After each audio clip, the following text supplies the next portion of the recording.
देखिए, सब लोगों की सेवा करनी है, दिल्ली के लोगों की सेवा करनी है। जिस तरीके का विश्वास उन्होंने में डाला कार्यकर्ता तक, मैं उस विश्वास के काबिल नहीं रही, मैं उनसे क्षमा मांगती हूं। हस्तिनापुर में पराजय, ये पूरे देश में पराजय हुआ है बीजेपी का। अभी बिल्कुल सब जगह से सफाया हो जाएगा और जो जिलेबी बनाए थे, जिलेबी टूट गया।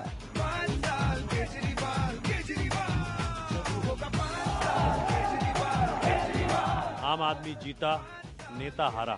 मैं मानता हूँ कि नरेंद्र मोदी की हार है। अरे मैं तो सिर्फ एक चीज कहना चाहता हूँ, बेईमानी हारी है। पूरी तरह से जनता ने बगावत की है। हवाबाजी से काम नहीं चलेगा, सचमुच लोगों को काम करना पड़ेगा। अब राजनीति सिर्फ मुट्ठी भर लोगों के लिए नहीं होगी, राजनीति अब देश की 100% जनता के लिए होगी। आम आदमी ने एक एक वोट हमें उम्मीदों से दिया है, हम पे यकीन किया है। अब हमारी परीक्षा दोबारा, एक नई परीक्षा शुरू हो रही है 5 साल के लिए। पब्लिक धोखे में आ रही है और वो जो एक मासूमियत से बना के चेहरा उन्होंने कहा बिजली पानी ये वो, अब जब देगा अभी कुछ सालों में देखेगा कि इनकी हालत क्या होगी। बीजेपी की हार है, पूरी पार्टी की हार है।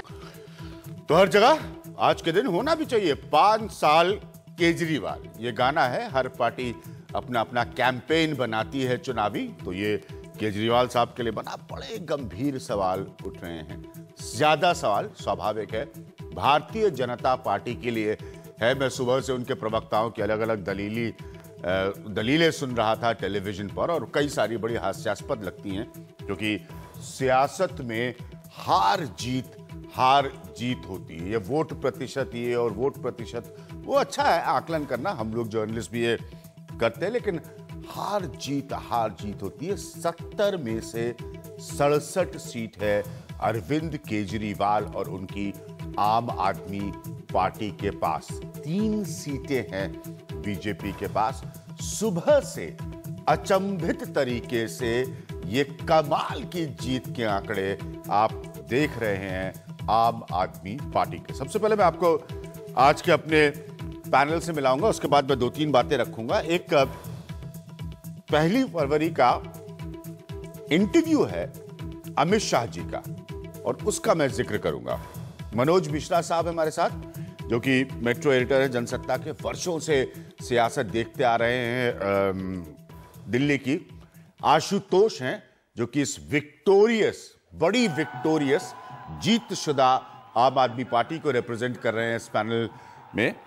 अनिल जैन साहब हैं, जो कि गैर जीतशुदा, बुरी तरह से हारी और पिटी भारतीय जनता पार्टी को रिप्रेजेंट कर रहे हैं इस पैनल में। मीम अफजल साहब हैं, जो उससे बुरी तरह से हारी और पिटी कांग्रेस को रिप्रेजेंट कर रहे हैं इस पैनल में। और मेरे साथी सहयोगी अखिलेश हैं, जो तमाम दिनों से लगातार मुझे ये बताया करते थे कि आम आदमी पार्टी की लैंडस्लाइड जीत होने वाली है। अखिलेश कल शाम तक मुझे बता रहे थे। अब 2-3 बातें मैंने अमित शाह से 3 प्रश्न पूछे थे 1 फरवरी को।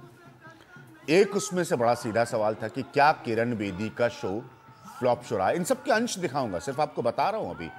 तो उन्होंने कहा देखिए 10 तारीख को 12 बजे के बाद आपसे मैं संपर्क करूंगा, क्योंकि हुआ नहीं, स्वाभाविक है, और फिर आपको पता चल जाएगा।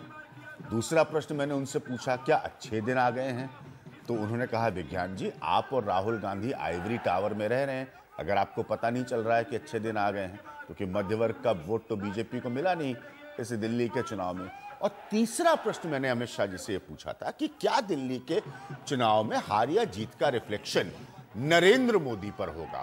तो उन्होंने कहा स्वाभाविक है, हमारे बड़े नेता हैं, सबसे बड़े नेता हैं वो, और उन पर ये रिफ्लेक्शन होगा। ये 3 बातें मैं क्यों कह रहा हूं, क्योंकि कुल मिलाकर सारा आकलन जो मैं सुबह से सुन रहा हूं ये इन्हीं 3 बातों के इर्द गिर्द आता है। किरण बेदी को लाने की गलती, कार्यकर्ताओं के भारतीय जनता पार्टी की नाराजगी, और 9 महीने में एक धारणा बन जाना कि हाई पिच के बावजूद नरेंद्र मोदी डिलीवर नहीं कर पाए। कड़वी और सीधी बात मैं कर रहा हूं। मनोज मिश्रा जी, मेरे इन 3 पॉइंट्स के बाद मैं अपने बाकी गेस्ट पर जाऊंगा। इन तीनों पॉइंट्स पर आपकी टिप्पणी। असल में वही सबसे जो बड़ी बात आपने शुरू कही है, हाँ। सारी प्लानिंग ही भाजपा की देर से शुरू हुई और ये लगातार, जैसे मई में लोकसभा की जीत हुई, हम सबको अपेक्षा थी कि साथ में चुनाव हो जाएंगे हरियाणा वगैरह से, वो नहीं हुआ। दिल्ली में सरकार बनने का फैसला था, वो नहीं किया। उसके बाद ये कहते रहे कि हमारे मोदी जी के नाम पर चुनाव होगा, तमाम तरह की कंफ्यूजन उसमें। हाँ, फिर बाद में किरण बेदी आए और ये स्ट्रेटेजिकली सारी गलती होती गई। फिर उसके बाद से किरण बेदी को आपने आगे किया, थोड़े दिन में आपको लगने लगा कि अरे तो गड़बड़ होने लगी, फिर उनको बोलने पर अघोषित पाबंदी लगा दी। तो हालात ऐसे बनते गए कि जैसे बैक फ्राइड। अब आपने 300 एमपीओ को दिसंबर में जो संसद के सत्र में आपने कहा सभा करो, आपकी जानकारी में है कि कई जगह सभा करने लोग पहुंचे, 20-20, 25-25, 30-30 लोगों के राष्ट्रीय नेता सुषमा स्वराज, इस तरह लोगों ने सभा नहीं हुई और उसको आपने कहा कि साहब ये तो बैठक कर रहे हैं। अब ये बैठक करने के लिए आप सुषमा स्वराज और इस स्ट्रेचर के लोगों को त्रिलोकपुरी या मंगोलपुरी के एक मोहल्ले की बैठक में बुलाने का कोई तुक नहीं। आप चाहे जो कहें, लेकिन मैसेज तो ये जा रहा। फिर उसके बाद से अभी आपने वही किया कि एक एक कॉन्स्टिट्यूएंसी की जिम्मेवारी, एक एक मंत्री, मुख्यमंत्री, तो फलाना इतना हाइक कर दिया। वोट तो देना है आम कार्यकर्ता को। दिल्ली का पूरा लीडरशिप गायब होता गया और बाकी के लोग आकर काबिल हो गए। अखिलेश, जो 3 पॉइंट मैंने, उसके बाद मैं अगले से ये तीनों पॉइंट्स का अमित शाह का इंटरव्यू दिखाऊंगा। ये सच में यही हुआ बीजेपी की बर्बादी का कारण? बिल्कुल, मनोज जी ने जो है जड़ पकड़ी है। हाँ, ये वजह है। कर्मचारी में और कार्यकर्ता में फर्क होता है। हाँ। वो ये कहते हैं कि आपके भी कोई बाहर से आ जाए तो आपको बुरा लगेगा। जब किरण बेदी वाला सवाल पूछते थे तो उनको ये पता नहीं कि कर्मचारी नहीं है कार्यकर्ता। कार्यकर्ता 30-30 साल से 40-40 साल से मेहनत करते हैं इस दिन के लिए कि पार्टी सत्ता में आएगी तो उन्हें कुछ हिस्सेदारी मिलेगी। आप निस्वार्थ भाव से अगर कर भी रहे तो कम से कम टिकट की अपेक्षा तो आपकी होती है। आप टिकट भी उन्हें नहीं देंगे, फिर आप आखिर में कहेंगे कि जिसके लिए उन्होंने पिछले चुनाव में काम किया था वो आपका उम्मीदवार है, आप उसके लिए काम कीजिए। कोई भी कार्यकर्ता इसके लिए तैयार नहीं होता। दिल्ली में यही हुआ। सारे कार्यकर्ता घर बैठे रहे। जो तैयारियां हुई थी माइक्रो मैनेजमेंट जिसके लिए अमित शाह मशहूर हैं, उसमें तमाम तरह की गलतियां, खामियां देखने को आई। साथ ही किरण बेदी का जिस तरह से फैसला किया गया, कार्यकर्ता को बर्दाश्त नहीं हुआ। उन्होंने कहा कि आज आप यहां से शुरुआत कर रहे हैं जिसका कोई और भी आ सकता है। बल्कि ये प्रश्न भी मैंने पूछा था अमित शाह से, वो अंश नहीं दिखा रहा हूं, मैंने उनसे सवाल साफ साफ पूछा था, क्या भारतीय जनता पार्टी में बाहर से लोग आकर बड़ी जगहों पर काबिज होंगे? और उसका जवाब अमित शाह जी ने मुझे उस इंटरव्यू में ये दिया कि हाँ, ऐसा होगा आगे भी बीजेपी में। आशुतोष के पास चलते से मैंने कहा कि बहुत बड़ी जीत का दिन है। आशुतोष, आप लोगों को अब क्या लग रहा है? आपके अपने वादे, आपके अपने इरादे तो ही हैं, इसके साथ आपको लगता है कि बीजेपी की कमजोरियां, खामियां आपको सबसे बड़ी मदद कर गई इन चुनाव में? देखिए, मैं अभिज्ञान में 3 चीजें मानता हूं कि 3 टर्निंग पॉइंट्स थे इस पूरे इलेक्शन में। पहला टर्निंग पॉइंट जो मुझे लगता है वो ये था कि जब शेर सिंह डागर जो बीजेपी के उपाध्यक्ष थे, वो आम आदमी पार्टी के एमएलए को 4 करोड़ में खरीदने की कोशिश कर रहे थे, तो उसने जो बीजेपी का जो मॉरल ऑरा था जो लोकसभा चुनाव के समय बना था, उसको पूरी तरीके चकनाचूर किया।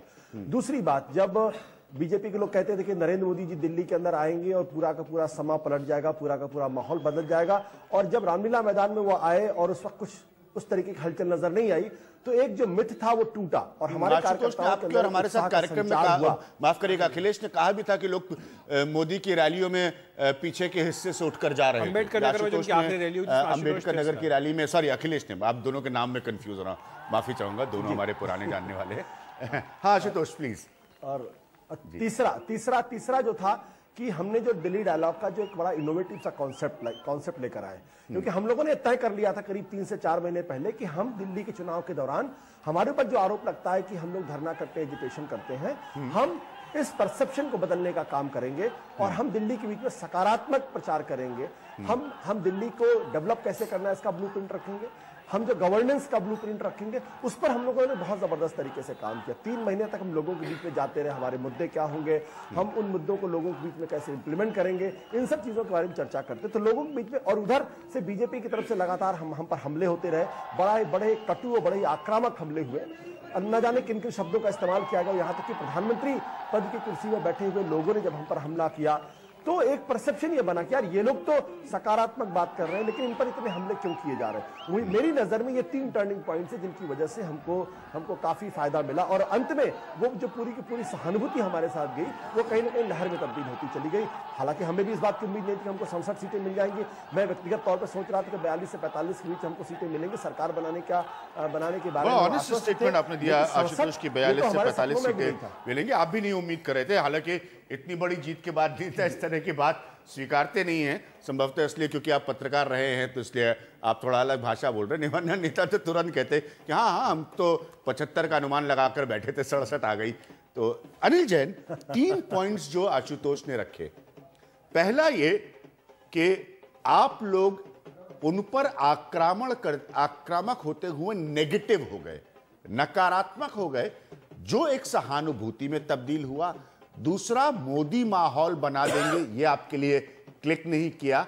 और तीसरा, वो जो कह रहे हैं कि शुरुआत से वो प्रदर्शन वगैरह की धारणा बदलकर डायलॉग, बातचीत का रास्ता अख्तियार कर रहे थे, जो आपने नहीं किया। आपने सब कुछ आखिरी मौके पर किया। अनिल जैन, मैं पूरा समय दूंगा आपको भी।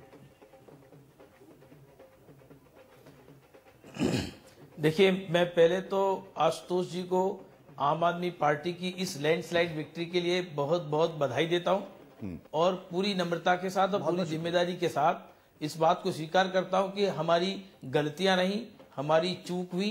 इसी वजह से हम इस तरह की अप्रत्याशित हार को हमको झेलना पड़ा, इसमें कोई दो राय नहीं है। अब गलतियां हमारी तरफ से हुई और अच्छाइयां कुछ इनके अच्छे शॉट्स लगे और हमारी अनफोर्स्ड एरर हुई। इसके कारण से ये दोनों चीजें एडअप हुई और इतनी लैंडस्लाइड विक्ट्री हुई, इसमें कोई दो राय नहीं है।